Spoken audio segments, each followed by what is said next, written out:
Hello friends, welcome to Devanshika diaries. ఇప్పుడు మీరు వినబోతుంది మన్నించు ఓ ప్రేమ స్టోరీలోని 38వ భాగం. అదంతా ఏంటి అని ధర్మేంద్ర గారు రిషిని అడిగితే, వసుధార మాత్రం అసలు ఏం జరిగింది డాడీ మేము లేని టైంలో అని కోపంగా అడిగింది. దాచాల్సిన అవసరం లేదనుకున్న రిషి జరిగింది మొత్తం చెప్పి, ఇప్పుడు ప్రాబ్లం మొత్తం సాల్వ్ అయిపోయింది, ఇక ఎటువంటి ప్రాబ్లం రాదు అని అంటున్నప్పుడే పోలీసులు లోపలికి ఎంటర్ అయ్యారు. ధర్మేంద్ర గారు ఎవరు అంటూ వాళ్ళని చూసి రిషి నొసలు చిట్లించి ఎందుకు అని అడిగాడు.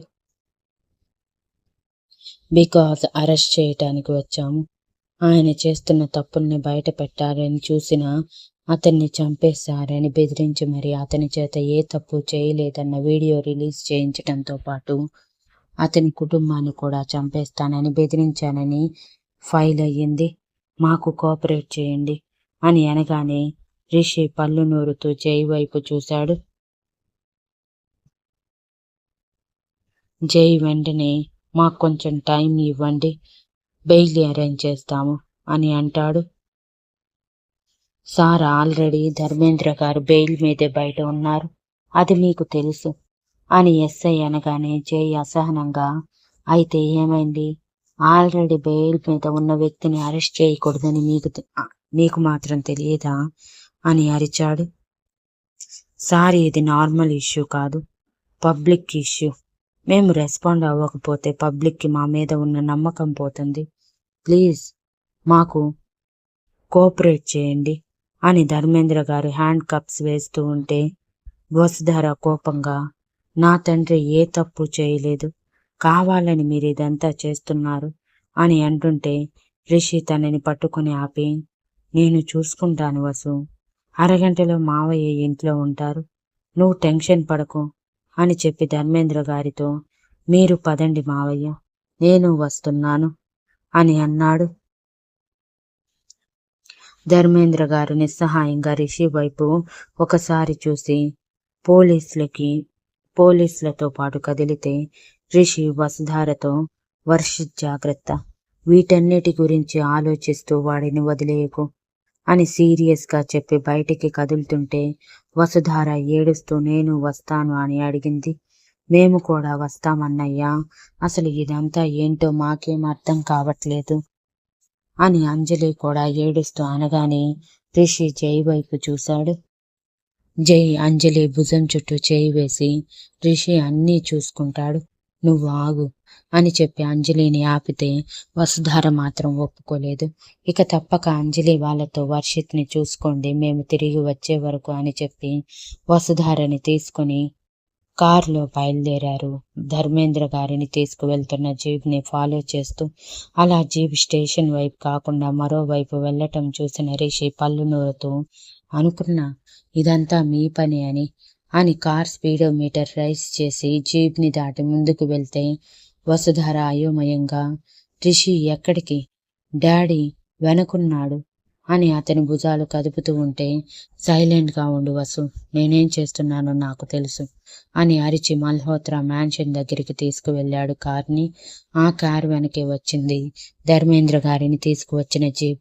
రెండింటినీ లోపలికి ఎలో చేయటమే రిషి ఆవేశంగా పోలీసులతో, మీరు వచ్చిన పని అయిపోయింది, ఇక వెళ్ళండి, మళ్ళీ పబ్లిక్ సర్వీస్ అంటూ వీటికి పేరు ఒకటి చెప్పుకోవటానికి సిగ్గుపడండి అని పోలీసులని 4 దులిపేశాడు.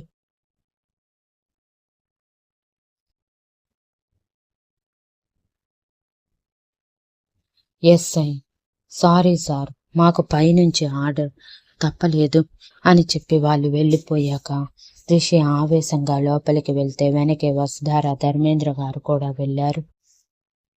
ఆల్రెడీ వాళ్ళు వస్తారని ముందుగానే తెలిసిన ఫ్యామిలీ మెంబర్స్ అందరూ, చిన్నవాళ్ళు తప్ప మిగిలిన వాళ్ళందరూ హాల్లోనే ఉన్నారు. లోపలికి అడుగుపెట్టిన రిషి, మీకు ఏం కావాలి, ఎందుకు ఇదంతా చేస్తున్నారు, నా వాళ్ళని ఎందుకు ఇలా రోజు రోజుకి చిత్రహింసలు పెడుతున్నారు, ప్రశాంతంగా బ్రతకనివ్వరా మమ్మల్ని అని అరిచేశాడు ఒకేసారి.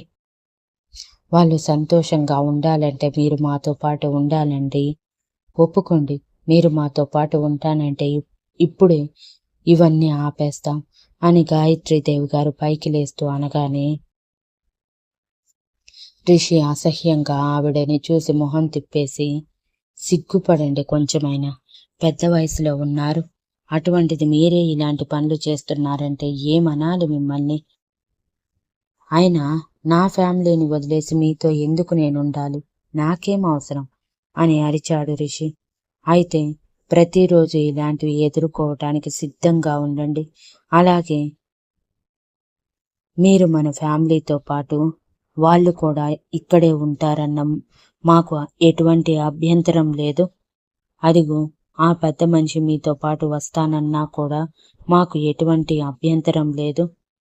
కానీ మీరు మాత్రం మీ కుటుంబంలో మెంబర్గా, ఈ ఇంటి వారసుడిగా ప్రపంచానికి పరిచయం అవ్వాలి. మన కంపెనీ బాధ్యతలు తీసుకోవాలి. ఈ ఇంటి పెద్ద వారసుడు మీరని ఈ ప్రపంచానికి తెలియాలి అని గాయత్రీదేవి గారు గంభీరంగా అన్నారు. ఆవిడ మాటలకి వసుధర కోపంగా చూసింది. 2 నిమిషాల మౌనం తర్వాత రిషి గొంతు విప్పుతూ, సరే, అయితే మీరు చెప్పిన వాటికి నేను ఒప్పుకుంటాను. కానీ ఇకపై నా వాళ్ళని మీరు ఏమీ చేయకూడదు. నేను ఇదంతా ఒప్పుకోవాలంటే నాకు చాలా కండిషన్స్ ఉన్నాయి. అవన్నీ మీరు ఒప్పుకొని తీరాలి అని అన్నాడు రిషి. కండిషన్సా?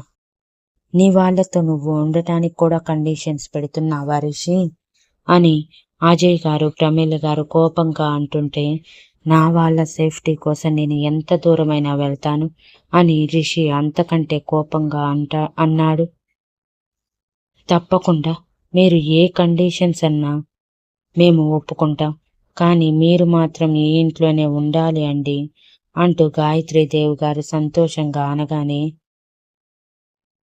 సుశీల గారు గుండెల మీద చేయి వేసుకొని, అమ్మో, ఇప్పుడు వీడు ఎలాంటి కండిషన్స్ పెడతాడో ఏమో, ఈ ఆస్తి మొత్తం వీడే లాగేసుకుంటాడేమో అని అనుకున్న ఒక్క క్షణం తర్వాత, వీడి పేరు మీద ఉన్న ఆస్తి మొత్తం నా కూతురికే కదా చెందేది, అది చాలు అనుకుని సంబరపడ్డారు. ఇంతలో వసుధర, రిషి, ఏం మాట్లాడుతున్నావు నువ్వు? మీ వాళ్లతో కలిసి ఉండటానికి కండిషన్స్ ఎందుకు, అవసరం లేదు అని అంటున్న రిషి తన చేయి పట్టుకొని ఆపేసి, ఎప్పుడు ఏం చెయ్యాలో నాకు తెలుసు వసు, నువ్వు మాట్లాడకు అని సీరియస్గా చెప్పి, అయితే అర్జెంటుగా లాయర్ విత్ రిజిస్ట్రేషన్ పేపర్స్తో రమ్మని చెప్పండి. నాకు మీ మీద కొంచెం కూడా నమ్మకం లేదు. ఇప్పుడు సరే అని చెప్పి తర్వాత ఏదో ఒక లిటిగేషన్ పెడతారు.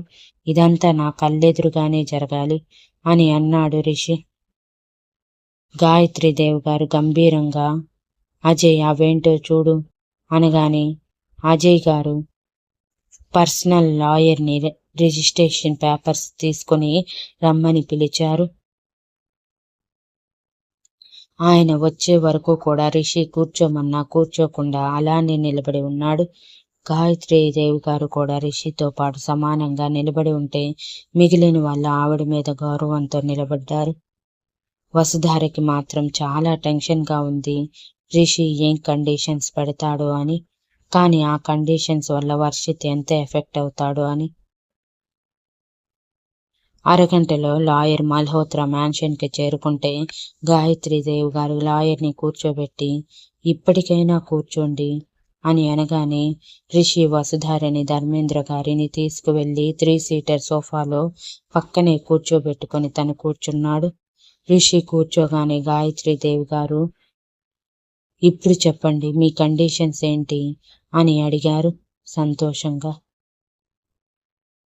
ఫస్ట్ 1 ఆస్తి అనగానే సుశీల గారు గొంతు ఎత్తుతూ, నాకు తెలుసు, ఆస్తి కోసమే ఇదంతా చేస్తున్నావా రిషి అని అడిగారు.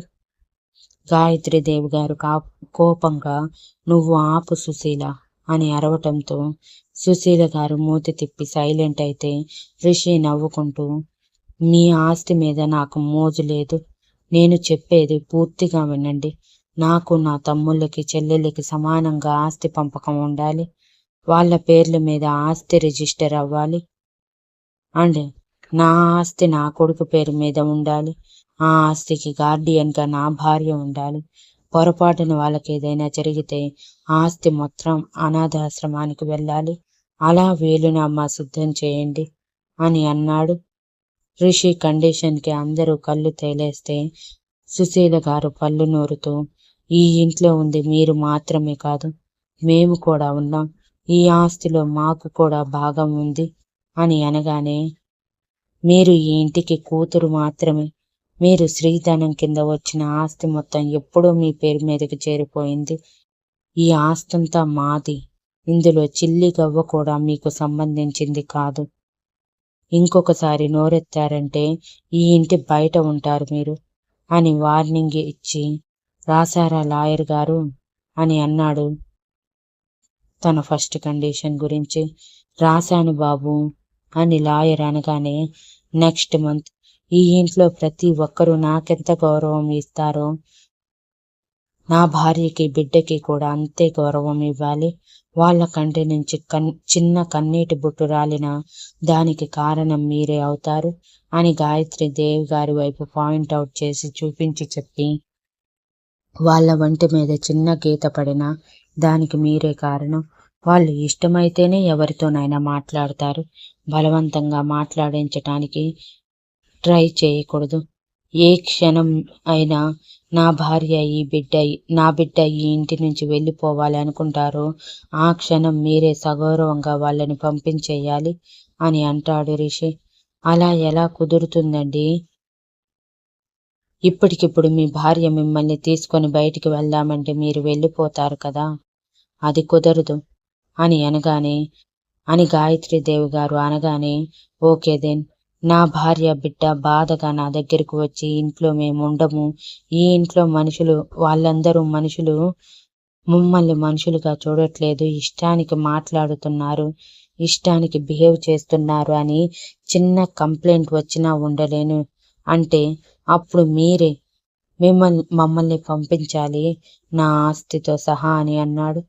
తప్పకుండా దీనికి ఒప్పుకుంటాను అని గాయత్రీదేవి గారు అనగానే లాయర్ గారు అది కూడా రాసేశారు. నెక్స్ట్ కండిషన్, ఈ ఇంటి మీద సర్వాధికారాలు నా భార్యకు ఉండాలి, ఎవరూ తనని వేలెత్తి చూపకూడదు, ఈ ఇంటికి సంబంధించి జరిగే ప్రతి ఒక్క ట్రాన్సాక్షన్ నా భార్య చెప్తేనే జరగాలి అని అంటాడు రిషి. అదెలా కుదురుతుంది, మేమేమైనా మోచేతి నీళ్లు తాగి బ్రతుకుతున్న వాళ్ళమా అని ప్రమీల గారు, ఆవిడ తోడుకోడలు సుశీల గారు అనగానే, నేను ఈ ఇంట్లో ఉండాలి అంటే నేను చెప్పిన ప్రతి కండిషన్ అప్లై అవ్వాలి అని సీరియస్గా అంటాడు రిషి. ఒప్పుకుంటున్నాను దీనికి కూడా అని గాయత్రీదేవి గారు గంభీరంగా అనగానే అందరూ నోరు మూసుకున్నారు తప్పక. ఫైనల్ వన్, నన్ను ఎలా అయితే ఈ ప్రపంచానికి మీ వారసుడిగా పరిచయం చెయ్యాలి అనుకుంటున్నారో అలానే నా భార్యని బిడ్డని ప్రపంచానికి నా భార్య ఈ ఇంటి మొదటి వారసుడిగా పరిచయం చేయాలి. దానికోసం 2 రోజుల్లో పార్టీ అరేంజ్మెంట్స్ జరగాలి, దానికి మీడియా మొత్తం రావాలి, ప్రతి ఒక్కరికి నా భార్య వసుధార అని తెలియాలి అని అన్నాడు Rishi. Thank you for listening and please like, share, comment and subscribe.